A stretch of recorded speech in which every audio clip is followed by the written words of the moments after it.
किसी भी हालत में हमारा दामाद बनने लायक नहीं है।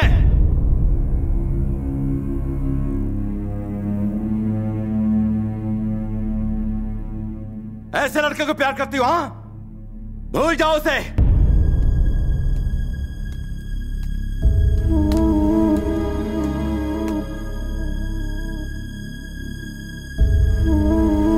आओ, मर्द बनता है तू? हाँ, माचो मैन। तुझे मर्दानगी दिखाने को मेरा ही गांव मिला था। 25 साल पुरानी दुश्मनी को चुटकी में बदलेगा, इतना महान है तू? अब तक तेरे टुकड़े हो गए होते अगर तू मेरे घर पर मेहमान ना होता। मैं तुझसे इतनी नफरत करता हूं, फिर भी मेरे घर की रोटी खाते हुए शर्म नहीं आती तुझे? छी! अपने प्यार भरे दो मीठे बोल बोलकर तूने मेरी भोली भाली बेटी को फुसला दिया होगा, पर मेरा और इस घर का दामाद बनने के लिए सिर्फ ये लड़की तुझे पसंद करे ये काफी नहीं है।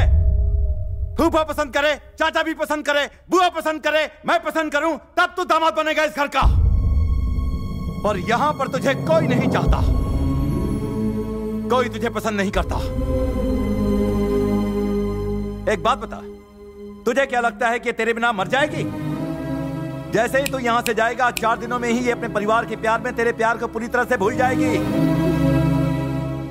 कान खोल के सुन, मैं यहाँ के गांव का, घर का, सबका मुखिया हूँ। इस घर का दामाद और मेरा उत्तराधिकारी वो होगा जो मेरी शान को बरकरार रखेगा, ना कि तेरे जैसा घटिया चालाक।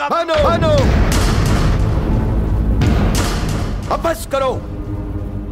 ये गांव क्या सोचता, तुम उसकी बात करते हो, पर इस घर के बारे में कभी सोचा? तुमने दुश्मनी की बात की और हमने इसे अपने सर आंखों पर रखा। तुम मर्दानगी और मानता की बात ना ही करो तो अच्छा है। तुम ही ने उसको यहाँ गांव में बुलवाया और फिर से पिटवाया। वो फिर भी हंसता रहा और हमें प्रेम की भाषा सिखाता रहा। इसे महानता कहते हैं साले साहब। तुम्हारे खरीदे हुए गुंडे इसने चुटकी में मसल दिए, सबको मार भगाया। इसे कहते हैं मर्दानगी। प्लीज आप चुप हो जाइए। आज चुप नहीं रहूंगा। क्यों जी? मैं तुम्हारे खिलाफ बोल रहा हूँ इसलिए तुम मुझे बाहर फेंक सकते हो, पर अब मैं इसकी परवाह नहीं करता हूँ। इज्जत और अभिमान से जीने की हिम्मत इस लड़के ने हमें दी है साले साहब। हाँ, इस लड़के ने। ये बताओ, वो जैसा कामचोर दामाद बन सकता है, ये दामाद बन सकता है, और यहाँ तक कि तुम्हारी नजर में वो गुंडा भी दामाद बनने के लायक है, पर जो इस घर में इतनी खुशियाँ लाया है, ये लड़का तुम्हारा दामाद बनने के लायक नहीं। ऐसा क्यों? भैया, ये तो कहना मुश्किल है कि भूमि इस परिवार के प्यार में इसे भूलेगी या नहीं, लेकिन हमें जिसने मोहब्बत की भाषा सिखाई उसे नहीं भूलेंगे हम। पूरा गांव क्या सोचता है उसकी हमें परवाह नहीं। हम तो बस ये जानना चाहते हैं कि आप क्या सोचते हैं। एक बात तो बिल्कुल सही है, भूमि के लिए इससे अच्छा लड़का कभी नहीं मिलेगा।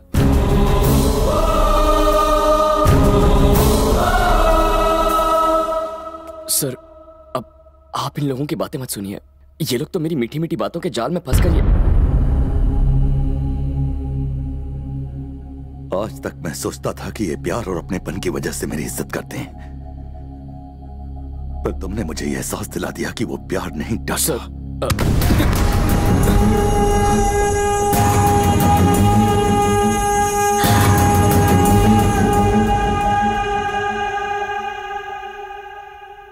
मैं सिर्फ नफरत की भाषा बोलता रहा, इस डर से कि कहीं इसे प्यार न कर बैठूं।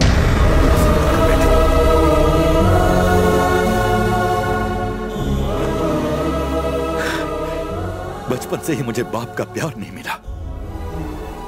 सोचा था मेरी बीवी ही मेरी जिंदगी है, पर वो भी 2 साल में चली गई। उसके बाद यही मेरी जिंदगी है, यही संसार है, पर मैं उससे ये कह नहीं सका। पता नहीं मैं ऐसा क्यों बन गया।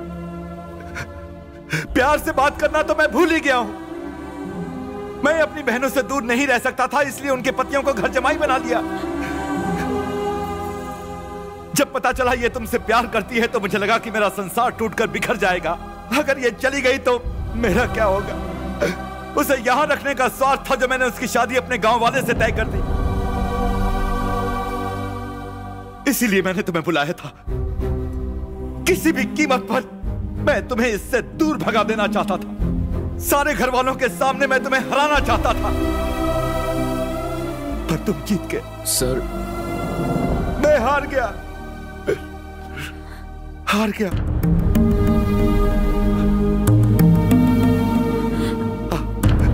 इधर इधर।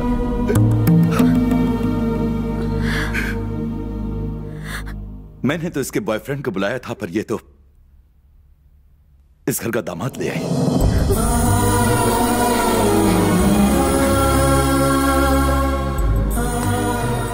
खुश रहो।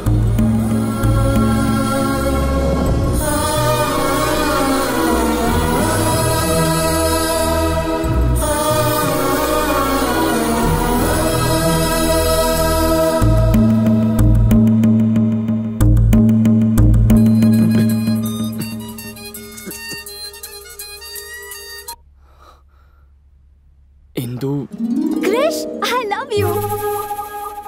पता है मैंने अपने पेरेंट्स से बात कर ली है और वो मान गए हैं। मुझे तो बहुत टेंशन हो रही थी। I love you Krrish. तुम्हारे पेरेंट्स भी मान गए?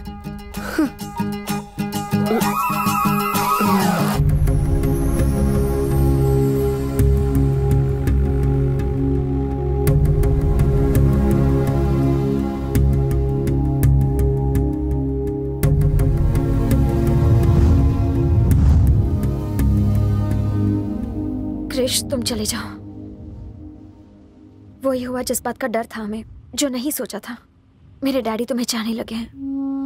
डैडी के मुंह से अपने लिए प्यार के 2 शब्द सुनने के लिए मैं तरस गई थी। आज उन्होंने पहली बार कहा कि मैं उनकी दुनिया हूँ। इतना काफी है क्रिश। मैं नहीं चाहती कि तुम मेरी वजह से खुद को और तकलीफ दो। तुम जाओ। अगर अभी चला गया तो तुम्हारे पापा को धोखा देने जैसा होगा। अभी या बाद में मुझे जाना तो है, ये कोई बड़ी बात नहीं है। पर तुम्हारे सारे रिश्तेदार जिन्होंने तुम्हारे पापा के खिलाफ होकर मेरा साथ दिया, मेरी वजह से उनका विश्वास टूटेगा और तुम्हें जिंदगी भर अपने पापा से शर्मिंदा होकर जीना पड़ेगा। सब ठीक होता अगर वो मुझसे नफरत करते तो उन्हें सच बता देते हैं। ऐसा कैसे कर सकते हैं? अब जो भी होगा संभाल लेंगे। उम्मीद तो कम है कि वो हमारी बात समझ पाएंगे, फिर भी।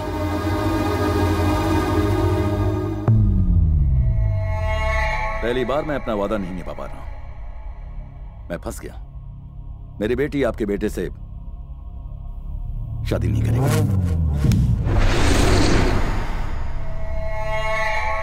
लेकिन तुमने तो मुझे जबान दी थी।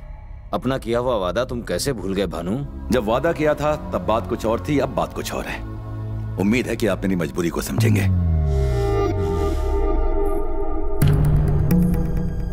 भूमि ने अपना फैसला कर लिया है। अगर तुम्हारे साथ शादी हुई तो वो खुश नहीं रहेगी और ना ही तुम खुश रह पाओगे। खुश रहने के लिए तुम्हारी बेटी को क्या चाहिए?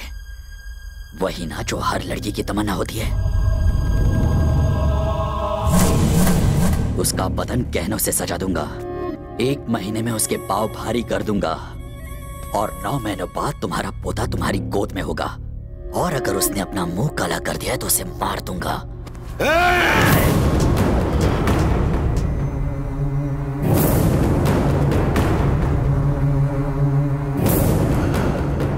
अपने दिमाग से यह ख्याल निकाल दे कि मैं तेरी इज्जत करता हूँ। मैंने उसे बचपन से चाहा है। मैं उसे किसी और की बाहों में नहीं देख सकता। साले, तूने ये सोच भी कैसे लिया कि तू मुझे इनकार कर देगा और मैं चुपचाप यहाँ से चला जाऊंगा?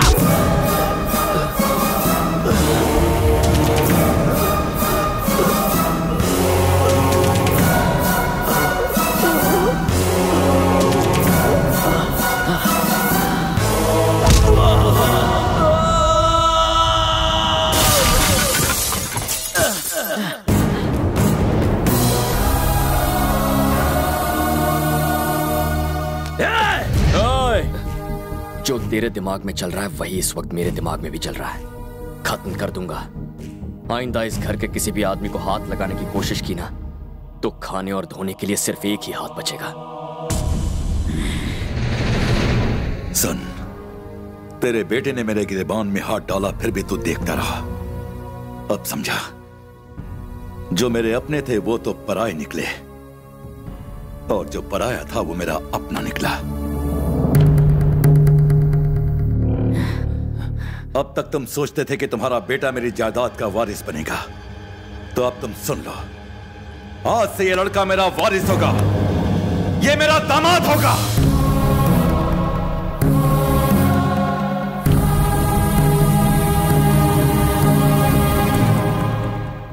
एक अजनबी पर भरोसा करके मुझसे दुश्मनी करने के लिए तैयार हो गए?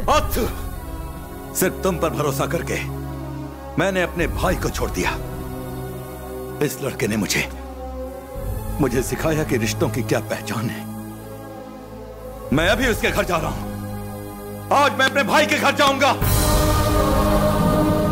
और उसको इस घर में ले आऊंगा।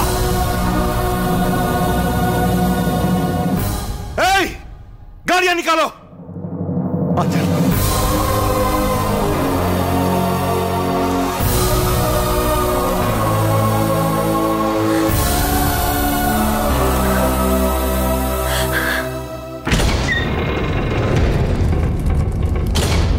भैया,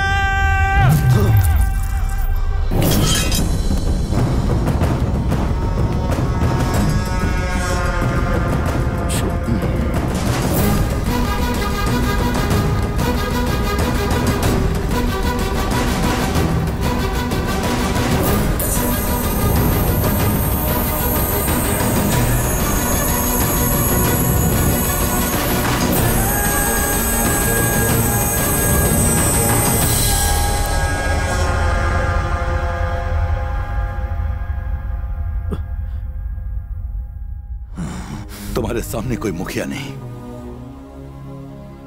तुम्हारा बड़ा भाई खड़ा है।